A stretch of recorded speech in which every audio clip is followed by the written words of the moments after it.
Another completely different approach to CO2 emissions reduction is simply the transfer or shifting of traffic. The usage of a vast variety of transport systems also causes large nuances in CO2 output. A simple transfer of goods from one transport system to another, namely to a transport option with less CO2 output, could mean an almost immediate huge reduction of CO2 emissions. Let's examine this alternative a little closer. On the water, the world seems to be still relatively clean.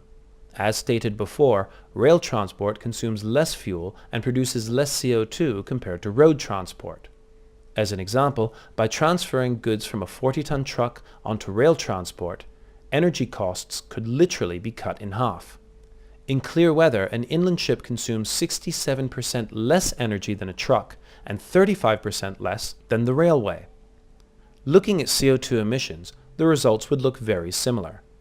Responsible for the highest CO2 output are, again, the trucks and lorries, showing a scary level of 68 tons of carbon dioxide over 1 million tons per kilometer of freight transport. If traveling on rails, only approximately 26 tons of CO2 would be produced. While utilizing inland waterways, a mere 17 tons would be released.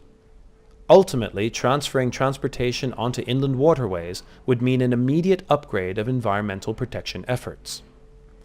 Looking at international transports, we would get another surprise by realizing that sea transport accounts for only as little as 9 tons of CO2 output per 1 million kilometer tons of freight transport.